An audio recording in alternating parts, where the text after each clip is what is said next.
sexy Dexter fans. So welcome to this week's sure to be insane vlog review of the 10th episode of Dexter season 7, The Dark Whatever. Okay, so I was thinking to myself, oh, you know, I kind of formulated an idea of how this episode was kind of gonna go, and I was like, okay, I'm gonna roll with this. I'm gonna do a shorter review because I'm entering finals week. Okay, so I'm trying to just time manage here, and I'm just like, okay, you know, like I can do this. I can manage my thoughts. I'm gonna be so on top of this tonight. And then this episode happened, and then all of a sudden, and spoiler alert before I get too far in here, all of a sudden they're like, oh yeah, and now Dexter doesn't have the dark passenger anymore, so have fun talking about that in your review tonight. So here I am, I'm just like totally floored by everything tonight. We are getting to that point in the season where nothing is sacred and nothing is safe. And what is craziest about this episode to me right now is that Dexter's dark passenger, it has been a part of him from the get-go, kind of like how his slicing of the cheek and taking blood for his blood slides, you know, kind of like how that was a part of him in his ritual too, and it gave him control in what he was doing. And so Dark Passenger has been riding shotgun for as long as we can remember, you know, ever since we first got acquainted with our dear friend Dexter. Mr. DP was hanging out with him pretty much wherever he went, and every once in a while he would take the wheel. It kind of reminds me of that speech that Dexter gave at the Narcotics Anonymous meeting way back in season 2, that eloquent speech about how it takes control. And all of a sudden he's being challenged by Hannah in particular to take control for himself. And the scary thing is that makes him a lot more like most other serial killers than we care to admit, because, you know, we all think that we're innocent for cheering him on because he's so different, and it's just, you know, his need and his code and da-da-da. But what's interesting is I think that Dexter's code is very deeply intertwined with the presence of the dark passenger. And, you know, when Dexter is busting into, he's checking up on Mr. Phantom, running the prints at the juvenile delinquent center office, wherever that was, and Harry was like, you know, where did you ever come up with the dark passenger? Like, I never gave that to you. What I gave to you was the code. And Dexter kind of has an epiphany in that moment, and later when he goes to kill the Phantom, who is blaming his friend Bobby, you know, as whenever he would set his fires, he would say, it's Bobby. Kind of like how Dexter had always blamed his dark passenger, and Dexter's like, you know, you can't be a little kid anymore, it's time to face the music. And then he's just like, that means me too. And so that culminates for Dexter in him making a kill that doesn't align with his code, but is one that he fully owns for himself because he wants it. Okay, ladies and gents, did you catch that? He wants it. So is this the end of not only the dark passenger but also the code? I don't even know. I mean, I was really excited to see Dexter going in, you know, making another kill. It had been a long time since he'd partaken in his ritual, and I was feeling a little hungry to witness that as well. My dark passenger that I apparently don't have was wanting that, so whoops, I guess we're all just crazy. Yeah, but wow, just Dexter has transformed so crazily in this season. I just don't know what to do with myself. What's next? What's next? So I just wanted to put that idea out there. What do you think of this development with the dark passenger? Does this mean that it's the end of the code? Does this mean that Dexter is done talking to Harry? I don't think that he's done talking to Harry per se. He hasn't really consciously thought, you know, like, well, screw the code too. But it seems, you know, the fact that the first kill that he makes, taking this level of responsibility, you know, with offing Hannah's dad, it just seems indicative of things moving in a very different direction, if in fact he makes it out alive this season. So there's that delightful piece of pie for us to eat, and it's not easy as pie because this stuff is crazy. So I'm gonna go a little bit out of order as per usual. If you can't stand that, I would suggest that you find some other lovely looking individual to inform you on what's going on with Dexter, the Dark, whatever. So, because I don't want to drive you any crazier than you need to be driven crazy, because, yeah. So, anyways, this episode did some very interesting things for me. Let me just say, it made me feel very deeply for two characters whom I've not had a lot of pity for this season. Number one would be Quinn. Actually, the way that things went down with him and Nadia and George was very interesting. I was actually wondering if perhaps Dexter was going to go after George to kind of avenge Isaac. I was hoping to hear a little bit about Isaac in this episode, but there really, quite frankly, wasn't room. Although the episode, it was a little bit shorter than most. It was only like 52 minutes, maybe. But yeah, so I had originally thought that maybe Dexter was going to avenge Isaac, as Isaac had been trying to avenge Victor, and kind of, you know, I thought that'd be a little bit cool, but I don't think that they have room for it, so it's okay. I'll survive. I still miss Isaac though. But yeah, so that was a very intense scene with Quinn having Nadia shoot him in the arm, and he's just like, hey babe, like I need you to, just right there. You know, it's just like, oh man. And then of course, because he's trying to make it look like there was a struggle, because otherwise it's a little bit sketch. So I thought that Quinn was gonna be kicking the bucket this episode, and I got nervous when Batista said he was going to accompany Quinn to the foxhole. I was just like, don't do it, because I'm just waiting for somebody to get killed. Maybe I've been watching too much Walking Dead lately, just waiting for like everyone to die and just get eaten. But yeah, so it's very tense, and of course Batista, you know, as he is Quinn's partner, he knows when things are off. And so he knows that Quinn is lying. He had to deal with Deborah lying earlier in the season. Poor guy, poor guy. Wonder how that restaurant's doing, by the way. He's had a lot on his plate as far as things at Miami Metro go. So yeah, so I did feel a little bit of sympathy for Quinn there. I've been kind of neutral about him this season in general, but you know, I was really kind of like, wow, that's intense. See where that goes.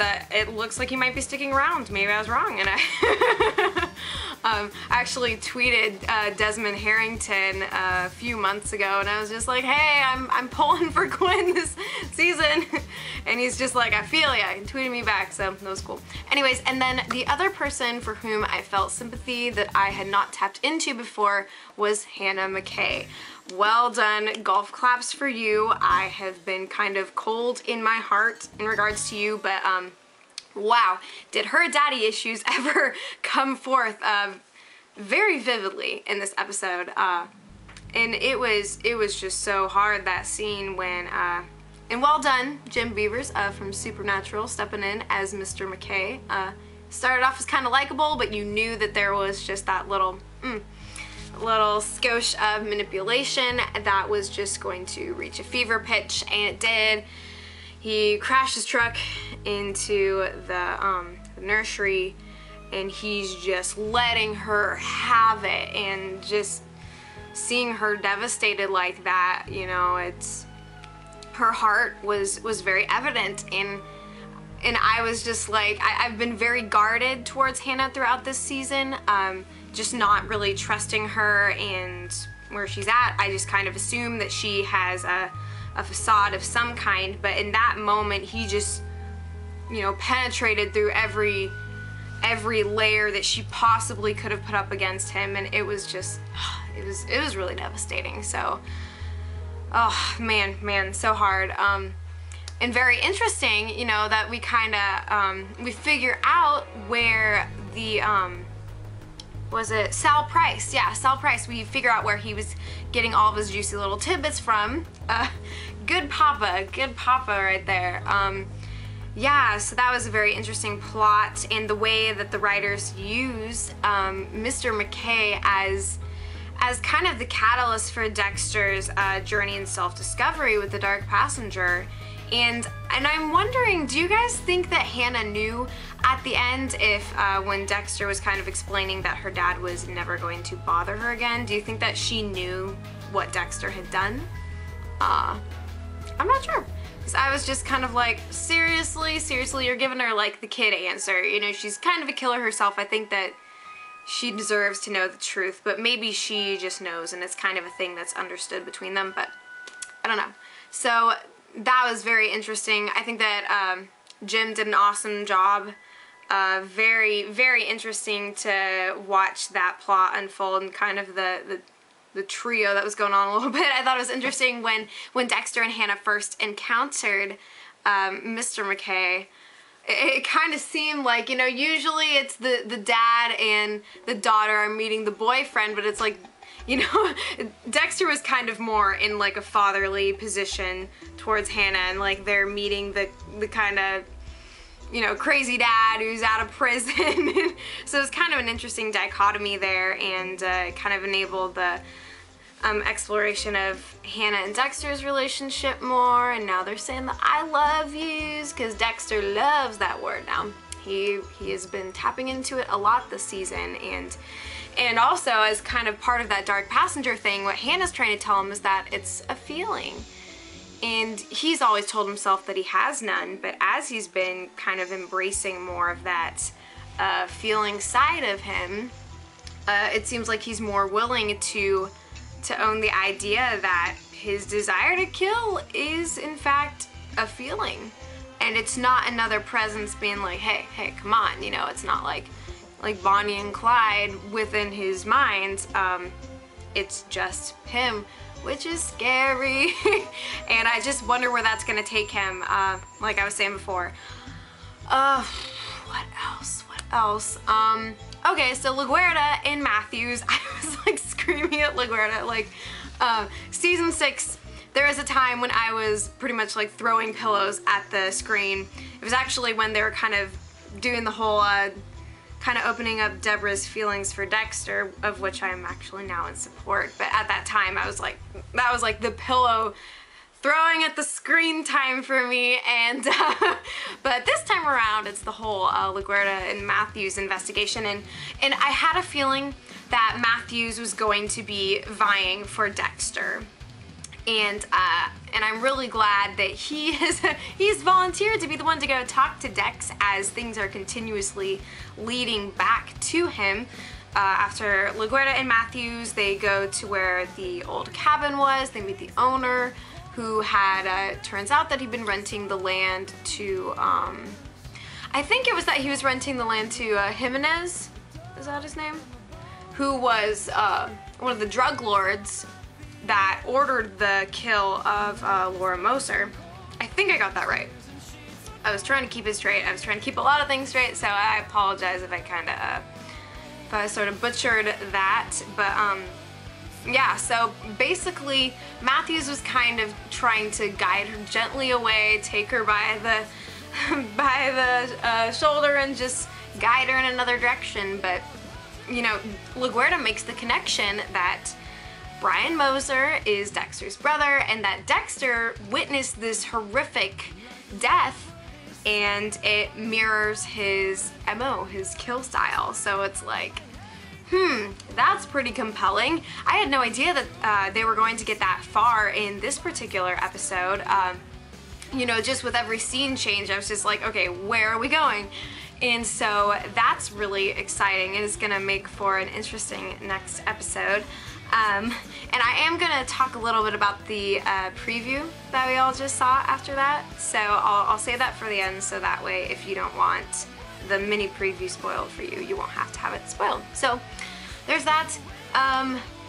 Yes, and so I knew that the Phantom, I had a feeling that the Phantom wasn't that creepy weirdo arson investigator guy who also is a Civil War reenactor. Dexter figured that out pretty fast. You know, he was kind of what he thought was hot on his trail, then it wasn't. and then it led to the other guy, Joseph, I think his name was, first or last name at least, and that kind of was sort of a tool in his exploration of the Dark Passenger and letting it go. And it's interesting because when Dexter was like, you know, it's time, you're not a kid anymore, it's time to take responsibility for what you do, it's sort of like when he was getting rid of the blood slides.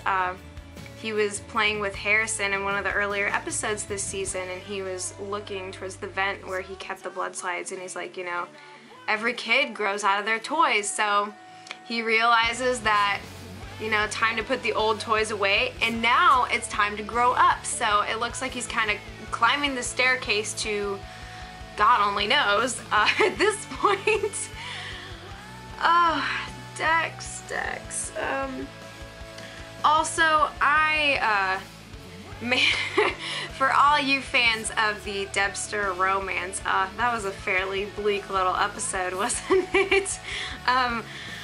Oh man, and definitely we see Deborah is in self-defense mode. She's kind of encased in herself, and she is removing herself from Dexter just to protect herself because he doesn't know how to when he's kind of blindsided by Hannah. At least that's my perspective, but I have things to say about the preview. I think we're going to see some exciting things unfold with Hannah and Deborah, because Deborah has made it clear that she is not going to relent with Hannah, and Dexter's kind of like, okay, I get it. And he's just doing everything he can to defuse the situation by not sticking himself in the middle of it. But Deborah is not one to be easily diffused, so man, I feel like I am forgetting other things. Yeah, just everything is starting to converge right now, and next week's episode is Do You See What I See, which is a little Christmas song. Do you see what I see? Na, na, na. Yeah, so, and it is going to be full of lots of exciting stuff. I'm so excited. Okay, so I am going to talk about the preview right now as I'm trying to remember everything I'm talking about. So, preview, we are gonna see it going down with Hannah and Deborah at last. I am ready to see them duke it out. This is what I've been waiting for. I'm gonna grab my popcorn. This is gonna be good. It's gonna be real good. And so from what it looks like, Deborah gets into a car accident after she has another confrontation with Hannah McKay, and Dexter wonders if Hannah had anything to do with that because she passed out behind the wheel, and so it could have been from some sort of chemical, and Hannah is kind of the sort of a poison ivy at this point, so I'm excited. I'm excited to see everything go down and to see Dexter's loyalties finally challenged, because he has been very comfortably riding along in his relationship with Hannah McKay. There have been a lot of interesting developments in it.